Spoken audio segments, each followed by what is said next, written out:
Switzerland യാത്രയ്ക്ക് ശേഷം അടുത്തത് ഒരു മലേഷ്യൻ യാത്രയാണ്. അതിനു മുമ്പ് ഞാനും വൈഫും ഒരു ഹെയർ കട്ട് അങ്ങോട്ട് പാസ്സാക്കി. ഞങ്ങളുടെ ഹെയർ കട്ട് ചെയ്യുന്നത് കണ്ട് ഇവൾക്കും ഹെയർ കട്ട് ചെയ്യണമെന്ന് പറഞ്ഞു.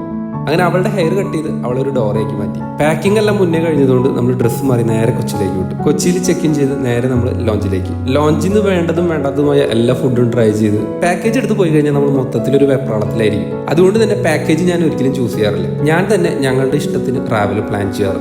മലേഷ്യൻ യാത്രയ്ക്ക് വേണ്ടി പല ഫേമസ് ഏജൻസികളെ സമീപിച്ചപ്പോഴും അവരുടെ ഇറ്റിനറിയിൽ പല ഇമ്പോർട്ടന്റ് ഐറ്റംസും മിസ്സിംഗ് ആയിട്ട് തോന്നി. അതെല്ലാം നമ്മൾ നമ്മുടെ ട്രാവൽ പ്ലാനിൽ ഉൾപ്പെടുത്തിയിട്ടുണ്ട്. വിചാരിച്ചു കഴിഞ്ഞാൽ ആർക്ക് വേണമെങ്കിൽ സുഖമായിട്ട് മലേഷ്യ പ്ലാൻ ചെയ്ത് പോയി വരാം. ചെറുതായിട്ടൊന്ന് മയങ്ങി എഴുന്നേറ്റപ്പോഴും നേരം വെളുത്തു, നല്ലൊരു വ്യൂവും കിട്ടി. എന്നിട്ട് നമ്മൾ മലേഷ്യയിൽ ലാൻഡ് ചെയ്തു. Welcome to Malaysia.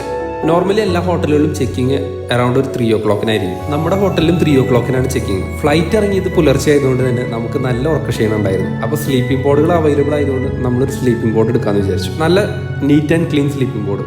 പക്ഷെ ഒരു അമളി പറ്റിയത് എന്താണെന്ന് വെച്ച് കഴിഞ്ഞാൽ 3 to 6 hours അവർ ഞങ്ങൾക്ക് 2 പേർ കൂടി ചാർജ് ചെയ്തത് 4,000 rupees ആണ്. മലേഷ്യയിൽ ബാക്കി കാര്യങ്ങൾ കമ്പയർ ചെയ്യുമ്പോൾ ഇത് ഇത്തിരി കൂടുതലാണ്. ബട്ട് എനിവേ ആ ഒരു ദിവസം ഫ്രഷ് ആയി തുടങ്ങാമല്ലോ എന്നുള്ളതിൽ 2 കൽപ്പിച്ച് നമ്മൾ അതെടുത്തു. ഉറക്കെല്ലാം കഴിഞ്ഞ് നമ്മൾ നേരെ ഗ്രാബ് എടുത്ത് ഹോട്ടലിലേക്ക് പോയി. ഹോട്ടലിൽ പോകുന്ന വഴി തന്നെ നമ്മുടെ ടിൻ ടവറും കാര്യങ്ങളെല്ലാം കണ്ടു തുടങ്ങി. നമ്മളെടുത്ത ഹോട്ടൽ ടിൻ ടവറിന്റെ വളരെ അടുത്തായിരുന്നു. നമ്മുടെ റൂം 15ാം നിലയിലാണെങ്കിലും ഹോട്ടലിൽ ടോട്ടൽ ഒരു 35 നിലയുണ്ട്. ആ 35ാമത്തെ നിലയിൽ ഒരു സർപ്രൈസും ഉണ്ട്. അതെന്താന്നുള്ളത് വരുന്ന വീഡിയോയിൽ കാണാം. അങ്ങനെ നമ്മൾ റൂമിലെത്തി ഫ്രഷായി നേരെ പോകാൻ പോകുന്നത് ടിൻ ടവർ കാണാനാണ്. മലേഷ്യ എന്ന് പറയുമ്പോൾ തന്നെ നമ്മുടെ മനസ്സിൽ ആദ്യം വരുന്നത് ടിൻ ടവർ ആയിരിക്കും. അവിടെ നിന്ന് നമ്മൾ പല തരത്തിലുള്ള ഫോട്ടോസ് എടുത്തു. നമ്മളൊരു ഈവനിങ് ടൈമിലാണ് ടിൻ ടവറിന്റെ അടുത്ത് എത്തിയത്. വെയിൽ നല്ല കുറവുള്ള സമയമായിരുന്നു അത്. അതുകൊണ്ട് തന്നെ ഒരുപാട് ഫോട്ടോസ് എടുക്കാൻ പറ്റി. അതിനുശേഷം നേരെ നമ്മൾ ടിൻ ടവറിന്റെ ഉള്ളിലെ പാർക്കിലേക്ക് പോയി. എല്ലാ ദിവസവും 8 മണിക്ക് അവിടെ വാട്ടർ ഫൗണ്ടൻ ഷോ ഉണ്ട്. അതെന്തായാലും കാണണം എന്നുള്ളതിലാണ് നമ്മൾ അങ്ങോട്ട് പോയത്. കുറച്ചു നേരം കാത്തിരുന്നെങ്കിലും വാട്ടർ ഫൗണ്ടൻ ഷോ അടിപൊളിയായിരുന്നു. ടിൻ ടവറിന് രാത്രി ലൈറ്റിൽ കാണുമ്പോൾ ഒരു പ്രത്യേക ഭംഗി തന്നെയാണ്. അങ്ങനെ കുറെ നേരം നമ്മൾ ഫൗണ്ടന്റെ ഭംഗിയും ആസ്വദിച്ച് അങ്ങനെയായിരുന്നു. അതിനുശേഷം നമ്മൾ ടിൻ ടവറിന്റെ ഉള്ളിലുള്ള മാളിൽ കയറി മാളൊന്ന് എക്സ്പ്ലോർ ചെയ്തു. പുറത്തിറങ്ങി എല്ലാവരും കേട്ടിട്ടുള്ള മലേഷ്യയിലെ ഫേമസ് ആയിട്ടുള്ള ഡ്യൂരിയൻ ഫ്രൂട്ട് നമ്മൾ ട്രൈ ചെയ്തു. ടിൻ ടവറിന്റെ വ്യൂ കിട്ടുന്ന ഒരു റെസ്റ്റോറൻറ്റിൽ ഇരുന്ന് കുറച്ച് ഫുഡും കഴിച്ച് നമ്മൾ ഇന്നത്തെ ദിവസം അവസാനിപ്പിച്ചു. ഞാൻ മുന്നേ പറഞ്ഞില്ലേ 35ാം നിലയിൽ ഒരു സർപ്രൈസ് ഉണ്ടെന്ന്. ഇതാണ് സർപ്രൈസ്. ഇവിടുത്തെ പൂളിൽ നിന്നുള്ള വ്യൂ അപാരമാണ്. ഈ ഇൻഫിനിറ്റി പൂളിൽ നിന്ന് നേരെ നോക്കുമ്പോൾ കാണുന്നത് തന്നെ ടിൻ ടവറാണ്. നമ്മൾ കൊടുത്ത പൈസയ്ക്ക് ഈ ഒരു എക്സ്പീരിയൻസ് ഭയങ്കര വെറുത്തായിരുന്നു. ഒരുപാട് ഹോട്ടലുകളും എയർബിഎൻബികളും സംയോജിച്ചിട്ടുള്ള ഒരു ബിൽഡിംഗ് ആണ് നമ്മുടേത്. കോളനി ഓഫ് ഇൻഫിനിറ്റിയം ബൈ KLCC എന്നാണ് നമ്മുടെ ബിൽഡിങ്ങിന്റെ പേര്. ടോട്ടൽ 35 ഫ്ലോർ ഉണ്ട്. ആ 35th ഫ്ലോറിലാണ് ഈ എക്സ്പീരിയൻസ്. ഒരുപാട് നേരം പൂളിൽ കിടന്ന് കുറെ ഫോട്ടോസും വീഡിയോസും എല്ലാം എടുത്ത് നമ്മൾ പൂളിൽ നിന്ന് പതുക്കെ കയറാന്നുള്ള തീരുമാനം. നൈറ്റ് ആയതുകൊണ്ട് മലേഷ്യയില് one of the famous street ആണ് പെറ്റാലിംഗ് സ്ട്രീറ്റ്. ഫുഡിനേക്കാളും ഞങ്ങൾക്ക് തോന്നിയത് പർച്ചേസിനാണ് ഇത് കുറച്ചുകൂടി നല്ല സ്ഥലം. നമുക്ക് ആവശ്യമുള്ള കുറച്ച് സാധനങ്ങളും മേടിച്ച് അവിടുത്തെ ഫേമസ് ആയിട്ടുള്ള ക്ലേ പോട്ട് റൈസ് നമ്മൾ ട്രൈ ചെയ്തു. പിന്നെ അവിടുത്തെ കുറച്ച് വെറൈറ്റി ഫുഡുകളും ട്രൈ ചെയ്ത് നമ്മൾ ഇന്നത്തെ ദിവസം അവസാനിപ്പിച്ചു.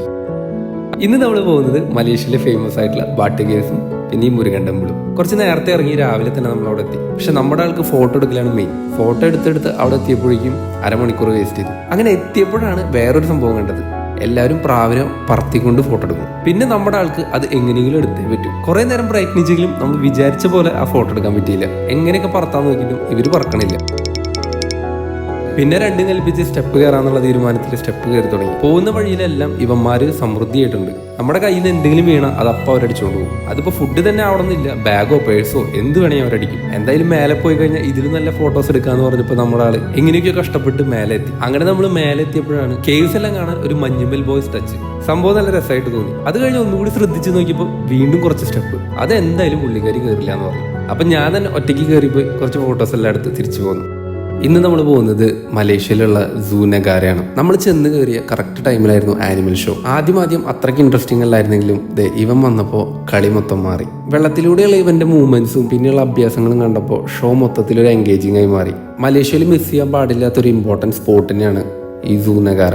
അത് കഴിഞ്ഞ് അവന്റെ കുറെ കുസൃതികളും പിന്നെ ഇവൾമാരുടെ കുറച്ച് പരിപാടികളും ആയപ്പോൾ സംഭവം കളറായി. എല്ലാവരുടെയും പൈസ തട്ടാനുള്ള ഒരു ചെറിയ അളവായിട്ട് തന്നെ തോന്നി. നമ്മുടെ കയ്യിൽ പൈസ പിടിച്ചു കഴിഞ്ഞാൽ അത് പറന്നു വന്ന് നമ്മുടെ കയ്യിലുള്ള പൈസ എടുത്തുകൊണ്ട് പോയി അവിടുത്തെ ബോക്സിലിടും. കുട്ടികൾക്ക് അതൊരു രസമായിട്ടുള്ള പരിപാടിയായിരുന്നു. പിന്നീട് ഈ കിളികളെയും വെച്ച് കുറച്ച് അഭ്യാസങ്ങൾ ഇവർ കാണിച്ചു. അതും നല്ല രസമായിട്ട് തോന്നി. അത് കഴിഞ്ഞ് നമുക്ക് സൂ മൊത്തം നടന്നു കാണാൻ പറ്റില്ലെങ്കിൽ ഇങ്ങനൊരു വണ്ടി സൗകര്യമുണ്ട്. ചെറിയൊരു എമൗണ്ട് കൊടുത്തു കഴിഞ്ഞാൽ നമുക്ക് അതിനുള്ള ടിക്കറ്റ് കിട്ടും. ചെറുതായിട്ട് മഴ പെയ്യുന്നതുകൊണ്ട് നമ്മൾ ആ ടിക്കറ്റ് എടുത്ത് വണ്ടിയിൽ കുറച്ച് നേരം യാത്ര ചെയ്തു. സംഭവം അത് നല്ലതായിട്ട് തോന്നി. കാരണം ഒരുപാട് സമയം നമ്മൾ ലാഭിച്ചു. അത് കഴിഞ്ഞ് ഒരു സ്ഥലത്ത് വണ്ടി ഡ്രോപ്പ് ചെയ്ത് കഴിഞ്ഞ് നമുക്ക് എല്ലാത്തിൻ്റെ ഇടയിൽ കൂടി ടൈം പാസ് ചെയ്യാം. ഇവൻ്റെ മുന്നിലിരുന്ന് ഇവള് ഫോട്ടോ എടുക്കാൻ നോക്കിയപ്പോൾ എന്തൊക്കെ ചെയ്തിട്ടും അവൻ സമ്മതിക്കുന്നുണ്ടായില്ല. ഒരുവിധം എല്ലാ ആനിമൽസും ബേർഡ്സും സ്നേക്സും അങ്ങനെ ഒരു വിധം വേണ്ട എല്ലാ സംഭവങ്ങളും ഇതിൻ്റെ അകത്തുണ്ട്. ഒരു ഹാഫ് ഡേ ഉണ്ടെങ്കിൽ നമുക്ക് ഫുള്ളായിട്ട് സൂ നഗാര എക്സ്പ്ലോർ ചെയ്യാം.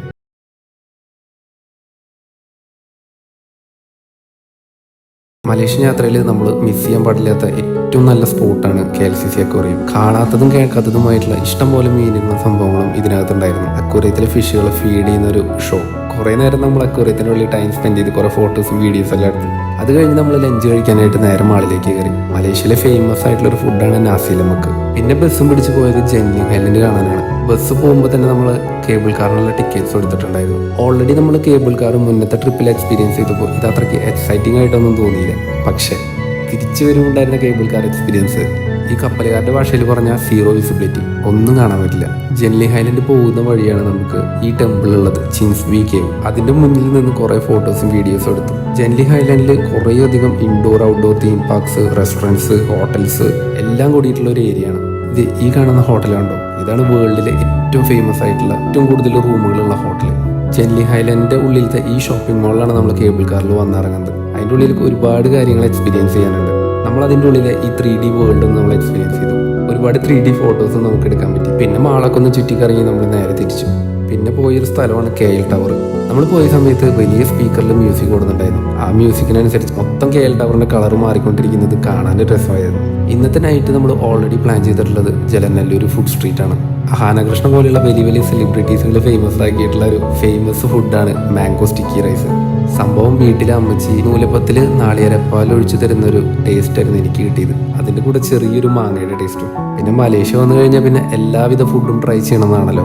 സ്ട്രീറ്റിൽ കൂടെ നടന്ന് അവിടെ ഏറ്റവും തിരക്കുള്ള കടയിൽ കയറി പല വെറൈറ്റി ഫുഡുകൾ നമ്മൾ ഓർഡർ ആക്കി. ഈ സ്ട്രീറ്റ് പോകുന്ന വഴിയിൽ ഒരുപാട് പബ്ബുകൾ ഉണ്ടായിരുന്നു. പബ്ബുകളിലും കയറി ഇറങ്ങി നമ്മൾ ഹോട്ടലിൽ പോയി നേരെ കിടന്നുറങ്ങി. പിറ്റേ ദിവസം നമ്മൾ മലേഷ്യയോട് ടാറ്റ ബൈ ബൈ പറയാണ്. അപ്പോൾ ഇത്രയൊക്കെയുള്ള മലേഷ്യൻ വിശേഷം. അടുത്ത വീഡിയോ നമുക്ക് നാട്ടിലെത്തിയിട്ട് കാണാം. ജസ്റ്റ് വാണ്ട് വിത്ത് നിധി.